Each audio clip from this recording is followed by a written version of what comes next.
Episode 5 पेशकश मीरे कारवां। 3-4 minute गुजर गए। मुकाबला अभी तक बराबर था। कभी शिवा का हाथ चंद इंच झुकता और कभी मेरा। अचानक ही मेरे दिमाग को एक जोरदार झटका लगा। मुझे अपनी कुव्वत सल्ब होती ही महसूस होने लगी। शिवाग मेरा हाथ दबा रहा था और मैं मजामत कर रहा था, लेकिन मैं कामयाब नहीं हो रहा था।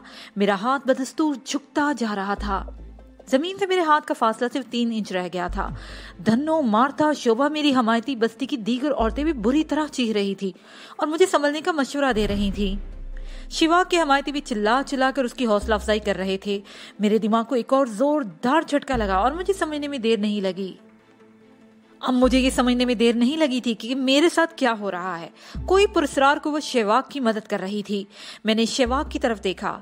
उसके चेहरे पर बड़ी ही शैतानी मुस्कुराहट थी। उसकी पुछ पर एक ख्योला सा नजर आया। मेरा हाथ 1 इंच के करीब मजीद झुक गया। ये शिवा की जिस्मानी कुव्वत नहीं थी जो मेरा हाथ दबा रही थी। कोई और पुरस्कार कुव्वत उसकी पुछ पर थी जो मुझे शिकस्त देने की कोशिश कर रही थी। और फिर अचानक मेरे अंदर भी हलचल सी मचती हुई मुझे महसूस हुई और मुझे यूं लगा जैसे कोई मेरे अंदर अंगड़ाई ले रहा हो। मेरा हाथ आहिस्ता आहिस्ता ऊपर उठने लगा। शिवाग की आंखों में तो वहशत सी भर गई। हमारे बाजू एक बार फिर सीधे खड़े हो गए। शिवाग पूरी कुव्वत इस्तेमाल कर रहा था, लेकिन इस मर्तबा वो मेरे हाथ को मामूली सी हरकत भी नहीं देख सका। तुम अगर चाहो तो अपने साथियों की मदद ले सकते हो, मैंने उसके चेहरे पर नजरें जमाते हुए कहा।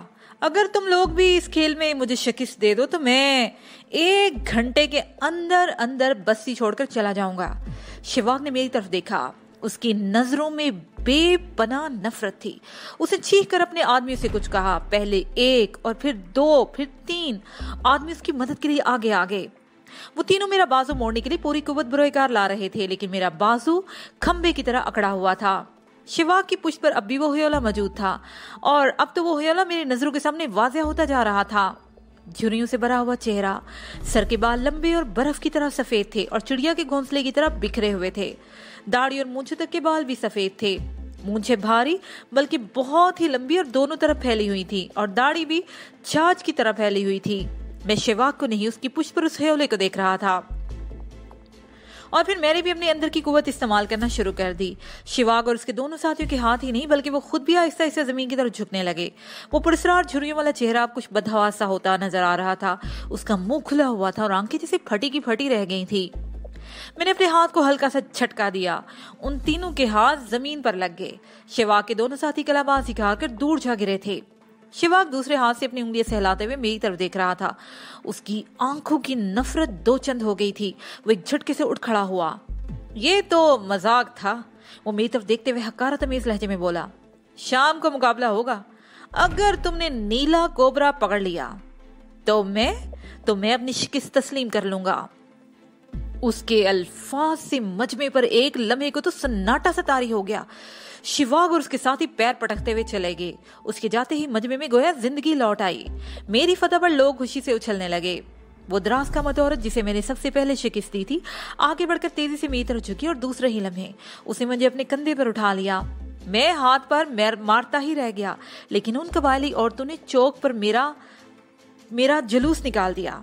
मेरी फतह पर उनकी खुशी देखकर शिवाग के बारे में उनके जज्बात का अंदाजा लगाना मुश्किल नहीं था।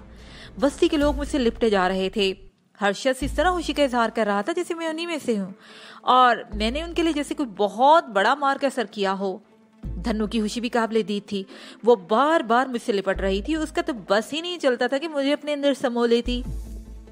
मेरे लिए ये हैरत की बात थी कि मैंने 50 आजमाई में इस कबीले के एक मोतबर शख्स को शिकस्त दी थी।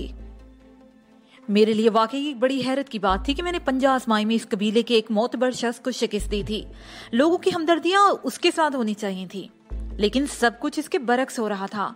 मुकाबले के दरमियान भी लोग बहुत ज्यादा मेरी हौसला अफजाई करते रहे और मेरी जीत पर तो वो यूं नाच रहे थे, वो यूं खुशियां मना रहे थे जिसमें उन्हीं में से हूं।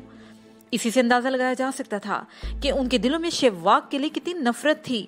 यह हंगामा अभी जारी ही था कि काशी की मुहाफिज पाला किस तरफ से नमूदार हुई। उसके साथ ही 2 नेजा बरदार मर्द भी थे। पाला और उन 2 नेजा बरदारों को देखकर लोग इधर उधर हट गए। पाला मेरे सामने आकर रुक गई। तुम्हें काशी ने तलब किया है अभी और इसी वक्त। उसका लहजा बिल्कुल स्पॉट था। मैं पाला के साथ चल पड़ा। धनु वगैरह भी आगे बढ़ी, लेकिन पाला ने उन्हें रोक दिया। तुम लोग नहीं। उसे बारी बारी उन तीनों की तरफ देखते हुए कहा, तुम लोग यहीं ठहरो या अपने झोंपड़े में चले जाओ। काशी जरूरी समझेगी तो तुम लोगों को भी बुला लेगी। दन्नू के चेहरे के तासरात बिगड़ गए, लेकिन वो बोली कुछ नहीं। मैं और पाला साथ साथ थे और वो दोनों नेजा बरदार हमारे पीछे पीछे चल रहे थे। काशी का झोंपड़ा बस्ती के मरकजी चौक से ज्यादा दूर नहीं था। झोंपड़ा दूसरे झोंपड़ों के मुकाबले में खासा बड़ा था। बाउंड्री वाल भी अच्छी खासी जगह घेर रखी थी। एक मुहाफिज बैरूनी दरवाजे के अंदर की तरफ सहन में मौजूद था। हमारे साथ आने वाले दोनों नेजा बरदार भी वहीं पर रुक गए। मैं और पाला तकरीबन 10 गज का मजीद फासला तय करके झोंपड़े के दरमियान में दाखिल हो गए, जिसके सामने बरामदे की तरह के साहिबान भी बना हुआ था। ये हालनुमा कमरा खासा बड़ा था। इसके दाएं तरफ एक मुख्तसर सी राहदारी थी, जिसके एहतिताम पर एक और कमरा था, जिसके दरवाजे पर याक की खाल का पर्दा लटका हुआ था। पाला ने पर्दा हटाकर मुझे अंदर जाने का इशारा किया और खुद वहीं रुक गई। मेरे ज़हन में इस हवेली का तस्वर उभर आया, जिसकी सैर मैंने गुज़श्ता रात की थी, लेकिन ये झोंपड़ा उस हवेली से बहुत ही मुख्तलिफ था। ये कमरा भी खासा वसी था। फर्श पर याक की खालें बिछी हुई थी और एक तरफ सिंगल सोफे की तरह लकड़ी की एक भद्दी सी कुर्सी पर काशी बैठी हुई थी। उसके करीब ही ऐसी 2 कुर्सियां और भी पड़ी हुई थी। कुर्सी की पुश ऊंची थी और काशी दोनों बाजू हथों पर टिकाए हुए बड़ी ही तमकनत से बैठी हुई थी। मुझे देखकर वो अपनी जगह से उठी नहीं, ताहम उसके होंठों पर बड़ी ही दिलफरेब मुस्कुराहट आ गई थी। मुझे बिल्कुल नहीं बताया गया था कि कबीले के सरदार के सामने पेश होने की क्या आदाब होते हैं। ताहम काशी ने बैठे बैठे एक हाथ आगे बढ़ाया तो मैंने उसका मतलब समझ लिया। मैंने आगे बढ़कर उसके हाथ की पुश पर बोसा दिया और मौदबाना अंदाज में खड़ा हो गया। काशी कल सुबह हमारे झोंपड़े में आ चुकी थी। उस वक्त उसका अंदाज बेतकल्फाना था। रात को, लेकिन मैं रात का जिक्र बार बार नहीं करूंगा। न जाने क्या बात थी कि इस वक्त मुझ पर काशी का रोब सतारी हो रहा था। बैठो, उसे दूसरी कुर्सी की तरफ इशारा किया। मैं झिझकता हुआ कुर्सी पर बैठ गया। तब मुझे एहसास हुआ कि काशी इस कमरे में अकेली नहीं थी। दाएं तरफ एक दरवाजे के करीब एक नौजवान हाथमा भी खड़ी थी। दरवाजे के सामने पर्दे की बजाय रंग बिरंगे मोतियों की लातदाद झालरें लटकी हुई थी और यही झालरें पर्दे का काम भी दे रही थी।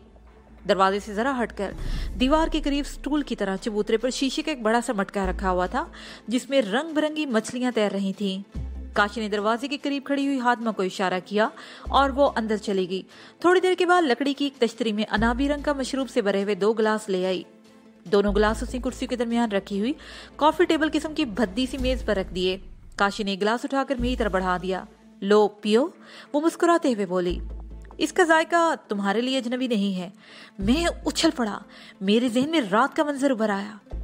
काशी ने इस तरह मुझे मशरूब पेश किया था गोया गुज़श्ता रात इससे मेरी मुलाकात हुई थी और इस शानदार हवेली में हुई थी, जिसके कमरे, दीवारें और खिड़कियां सब शानदार थे और खिड़कियों पर लहराते हुए रंग बिरंगे वो रेशमी पर्दे, वो सब कुछ क्या था? अगर वो ख्वाब था तो क्या ख्वाब में नजर आने वाली हस्ती ये सब कुछ जानती थी कि वो ख्वाब देखने वाले के रूबरू मौजूद थी? नहीं, ये मुमकिन नहीं था। तो फिर काशी को कैसे मालूम हुआ कि मैं मशरूब पहले भी पी चुका हूँ? हम में अभी गुफ्तगू का सिलसिला शुरू नहीं हुआ था। काशी मुसलसल मेरी तरफ देख रही थी और मैं उससे नजरें चुराने की कोशिश कर रहा था। वजह उसका वो लिबास था। घुटनों से ऊपर खाल की स्कर्ट और सीने पर सामने याक ही की खाल का मुख्तसर सा टुकड़ा। अचानक एक छन्नाका सा हुआ और मैं उछल पड़ा। काशी भी एक लम्हे को बदहवास सी हो गई। मैंने आवाज के समय देखा तो मुझे अपना दिल कन पट्टियों पर धड़कता हुआ महसूस हुआ। दीवार के साथ चबूतरे पर रखा हुआ शीशे का मनका टूटकर बिखर गया। पानी चारों तरफ बह गया और रंग बिरंगी मछलियां तो जमीन पर गिरकर बुरी तरह तड़पने लगी। मेरी तरह काशी भी उछलकर खड़ी होगी। उसका चेहरा एक लम्हे में धुआं हो गया, लेकिन उसे फौरन ही अपनी इस कैफियत पर काबू पा लिया। मैं जमीन पर तड़पती हुई मछली को उठाने के लिए जैसे ही लपका तो काशी ने मेरा बाजू पकड़ लिया और मुझे खेलती हुई उस कमरे में घुस गई, जिसके दरवाजे पर रंग बिरंगे मोतियों वाली झालरें लटकी हुई थी। वो एक ख्वाबगाह थी, जिसमें दाएं तरफ लकड़ी के एक तख्त पर याक की खालों का बिस्तर बिछा हुआ था और पिछली तरफ एक कुशादा खिड़की थी। उसके सामने भी मोतियों वाली झालरें लटकी हुई थी। पलंग के सामने 2 आदमी के बैठने के लिए चबूतरा सा बना हुआ था और कमरे में जरूरत की और भी चीजें मौजूद थी। बैठो, काशी ने चबूतरे की तरफ इशारा किया और बाहर खड़ी हुई हाथमा को बुलाकर दूसरे कमरे से मटके के टुकड़े और मछलियां उठा लेने का हुक्म दिया। काशी पलंग पर चढ़कर पुश से टेक लगाकर बैठ गई। उस शैतान को पता चल गया है कि तुम यहाँ आए हो, उसने मेरी तरफ देखते हुए कहा। लेकिन ये कमरा महफूज है, यहाँ उसका कोई हरबा कामयाब नहीं हो सकता। ओह, इसका मतलब है कि वो जब चाहे तुम्हें इस कमरे तक महदूद कर सकता है। मैंने कहा। अब ऐसा भी नहीं है, काशी बोली। गलती मेरी थी। तुम्हारे यहाँ आने से पहले ही मुझे बंदोबस्त कर लेना चाहिए था। बहरहाल इस वक्त हम यहाँ महफूज हैं और इत्मीनान से बातें कर सकते हैं। क्या तुम्हें याद है कि इससे पहले भी हमारी कोई मुलाकात हुई थी। मैंने नजरें उसके चेहरे पर मरकूज कर दी। दरअसल मैं गुज़श्ता रात की मुलाकात का हाल जानना चाहता था। हाँ, कल सुबह तुम्हारे ही झोंपड़े में मुलाकात हुई थी। उसे जवाब दिया, नहीं, इसके अलावा। मैंने सवालिया निगाहों से उसकी तरफ देखा। काशी ने जवाब नहीं दिया। वो मेरे इस सवाल पर महज मुस्कुरा कर रह गई। ठीक है, लेकिन एक बात और, मैंने कहा। मेरी नजर बस बदस्तूर उसके चेहरे पर मरकूज थी। शिवा को तुमसे किस बात पर इख्तलाफ है? वो निहायत ही कमीना और खबीस शख्स है, काशी ने जवाब दिया। किसी से इख्तलाफ के लिए वो किसी की वजह होना जरूरी नहीं समझता। उसके साथ लोगों का रवैया तुमने आज देख लिया। तुम अजनबी हो और वो इसी कबीले का एक फर्द। लोगों की हमदर्दियां तो उसके साथ होनी चाहिए थी, मगर इस बस्ती के लोगों ने एक अजनबी की जीत पर जश्न मनाया। हाँ, इसकी वजह मैं समझ सकता हूँ, लेकिन वो तुम पर यह इल्जाम लगाता है कि सरदार मुंतखब होने से पहले तुम। मैं एक लम्हे को खामोश हो गया। मैं खुले अल्फाज इस्तेमाल नहीं करना चाहता था। मेरा मतलब है कि तुमने एक अहम शर्त पूरी नहीं की, जिसकी वजह से कबीले का आजाब नाजिल हो रहा है या होने वाला है। काशी ने हल्का सा कहका लगाया। वो शैतान हर शख्स से यही कहता है, लेकिन कोई भी उसकी बात पर कान धरने को तैयार नहीं। इसका अंदाजा तुमने आज लगा लिया होगा। उसके साथ सिर्फ 2-4 आदमी हैं, लेकिन अगर एक छोटी बात पर बार बार दोहराई जाए तो उस पर सच का गुमान होने लगता है और लोग इसका असर कबूल कर लेते हैं। मैंने कहा, लोग हकीकत को समझते हैं। काशी ने कहा, जिस शख्स के हवाले से शेवाग ने मुझ पर इल्जाम लगाया था वो बार बार उसकी तरदीद कर चुका है, और लुत्फ की बात यह है कि वो शख्स मर्दाना सलाहियतों से महरूम है, इसलिए इस इल्जाम में कोई हकीकत नहीं रह जाती। तुम्हें कैसे मालूम हुआ कि वो? और मैंने जानबूझकर जुमला अधूरा छोड़ दिया। लो, कबीले की बहुत सारी औरतें इसकी गवाही देती हैं, काशी ने जवाब दिया और चंद लम्हों की खामोशी के बाद बोली, बहरहाल ये एक मुख्तलिफ मौजू है और तुम्हारा इस मामले से कोई ताल्लुक नहीं है, इसलिए तुम्हें इस मामले में फिक्रमंद होने की जरूरत नहीं है। तुम्हें अपने मकसद पर तवज्जो देनी चाहिए जिसके लिए तुम इतना तवील और कठिन सफर करके आए हो, और तुम्हारे पास वक्त भी बहुत कम रह गया है। मेरे दिमाग में एक बार फिर सनसनाहट होने लगी। गुज़श्ता रात ख्वाब वाली मुलाकात में भी मुझे यही बताया गया था कि तुम्हारे पास वक्त बहुत ही कम रह गया है, और अब वो सारी बातें दोहराई जा रही थीं। मेरी समझ में नहीं आ रहा था कि ये सब क्या था। बहरहाल मैं इन बातों को दोहराने की कोशिश कर रहा था। लुब्बे लबाब ये था कि काशी और उसका ये कबीला सदियों से इस रास्ते के मुहाफिज के फराइज अंजाम दे रहे थे जो नीलगिरी की तरफ जाता था। तलको झील के किनारे पर आबाद ये कबीला इन बर्फपोश चोटियों को बहुत ही मुकद्दस और पवित्र समझता था, और उनके अकीदे के मुताबिक इन बर्फपोश चोटियों में एक ऐसी महान शक्ति हाबिदा थी जो अगर किसी गलत आदमी के हाथों में चली जाती तो झील का पानी इस बस्ती और कबीले को निगल जाता। उनके अकीदे के मुताबिक चूंकि वो शक्ति चूंकि मोनस थी, इसलिए तलको कबीले की सरदारी के लिए भी एक ऐसी औरत को मुंतखब किया जाता था जो कव्वारी हो। सरदार मुंतखब होने से पहले वो किसी मर्द के पास न गई हो। सब कुछ ठीक चल रहा था कि फिर यकजक एक शैतान फितरत आदमी इन बर्फपोश चोटियों की तरफ जाने में कामयाब हो गया। शेवाग ने कबीले की रस्मों से बगावत करके उस शैतान की मदद की थी और इसकी शैतानी कुव्वतों के जेरे असर आ गया था, और वो काशी की मुखालफत कर रहा था। कबीले की सरदार मुंतखब होने वाली औरत के लिए यह भी जरूरी था कि वो 21 रोज का एक जाप करे, और दरअसल ये जाप ही काशी को अब तक बचाए हुए था। हमारी गुफ्तगू खासी तवील हो गई थी। मैं उठ ही रहा था कि अचानक मुझे एक और बात याद आ गई। ये नीला कोबरा क्या है? मैंने सवालिया निगाहों से उसकी तरफ देखा। उसे तुम्हें चैलेंज किया है, काशी बोली। नीला कोबरा वो जहरीला सांप है जिसका कांटा पानी भी नहीं मांगता। इस सांप का असर इस कदर सरीउल असर है कि इंसान के जिस्म को छूते ही उसकी मौत वाक़या हो जाती है, और चंद सेकंड के अंदर अंदर जिस्म कोयले की तरह स्याह हो जाता है। वो चंद लम्हों को खामोश हुई, फिर बात जारी रखते हुए कहने लगी, ताहम एक खास अमल के जरिए उस जहर के असर को रोका जा सकता है, और शिवाग ये अमल जानता है। उसे जब भी कोई मुश्किल पड़ती है वो अपने हरीफ को यही चैलेंज देता है। हरीफ या तो अपनी शिकस्त तस्लीम कर लेता है या अपनी जिंदगी से ही हाथ धो बैठता है। मेरा मशवरा है कि मुझे उसका ये चैलेंज कबूल है। मैंने उसकी बात काट दी। काशी की आंखों में तो जैसे वहशत सी उभर आई। उसे कुछ कहना चाहा, मगर मैंने हाथ के इशारे से उसे रोक दिया। ठीक है, मैं चलता हूँ। मैं उठकर खड़ा हो गया। काशी के झोंपड़े से निकलकर मैं टहलता हुआ बस्ती के मरकजी चौक पर आ गया। बहुत सारे लोग वहां मौजूद थे, मगर शोभा वगैरह नजर नहीं आई। मैं अपने झोंपड़े की तरफ चल पड़ा। एक औरत भी मेरे साथ साथ चलने लगी। तुमने शिवाग का चैलेंज कबूल करके बहुत बड़ी गलती की है, उसने मेरी तरफ देखते हुए कहा। तुम अगर चाहो तो मैं शिवाग को ये चैलेंज वापस लेने पर आमादा कर सकती हूँ। उसके लिए शर्त क्या होगी? मैंने गर्दन घुमाकर उसकी तरफ देखा।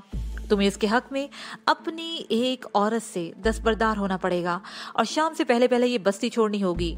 उसके चंद आदमी तुम्हारे साथ जाएंगे जो तुम्हें यहाँ से बहुत दूर की मुसाफत पर छोड़ देंगे। इस बस्ती में औरतों की कमी तो नहीं, फिर उसने मेरी किसी साथी औरत पर नजरें क्यों गाड़ रखी हैं? मैंने कहा, उसे तुम्हारी वो औरत पसंद आ गई है जो आज तुम्हारी जीत की खुशी में नाच रही थी। उसे जवाब दिया। उसका इशारा धन्नो की तरफ था। इसमें शुबा नहीं कि इस कबीले की औरतें भी बेहद हसीन थी, लेकिन धन्नो की बात ही कुछ और थी। वो मलकूती हुस्न की मालिक थी और उसकी मासूमियत ने उसे कुछ और ही ज्यादा हसीन बना दिया था। तुम शिवा की वकालत क्यों कर रही हो? मैंने इसे घूरा। वकालत नहीं कर रही, मैंने उसका पैगाम तुम तक पहुंचाया है। अगर तुम चाहो तो अपनी इस औरत के बदले तुम मुझे अपने साथ लेके जा सकते हो। उसने कहा। शिवा को शायद अपनी शिकस्त का खौफ आ रहा था और इसीलिए शायद वो मुझसे मुकाबले से दस्तबरदार होना चाहता था। तुमने उसका पैगाम पहुंचा दिया, शुक्रिया। उससे कहना कि मैं शाम को चौक पर पहुंच जाऊंगा। मैंने उसकी तरफ देखते हुए कहा और अपनी रफ्तार तेज कर दी। वो औरत वहीं रुकी। मैंने पीछे मुड़कर देखे बगैर तेज से चलता रहा। धन्नो वगैरह झोंपड़े में मौजूद थी और वो मुझसे काशिश के उस झोंपड़े में होने वाली मुलाकात के बारे में सवाल करती रही और मैं नीलगिरी का जिक्र बीच में लाए बगैर मुनासिब अंदाज में इनके सवालों के जवाब देता रहा। दोपहर का खाना हमें झोंपड़े के वहीं पहुंचा दिया गया था और खाने के बाद मुझ पर गनूदगी सी तारी होने लगी और मैं सो गया। जब बेदार हुआ तो दोपहर ढल रही थी। झोंपड़े में कोई नहीं था। मैं उठकर बाहर आ गया। शोभा और मार्था झील के किनारे एक पत्थर पर बैठी हुई थी और मैंने इधर उधर देखा। धन्नो कहीं नजर नहीं आ रही थी। धन्नो कहाँ है? मैंने शोभा के करीब रुककर पूछा। इसके साथ ही ये पार्ट अपने इख्तिताम को पहुंचा।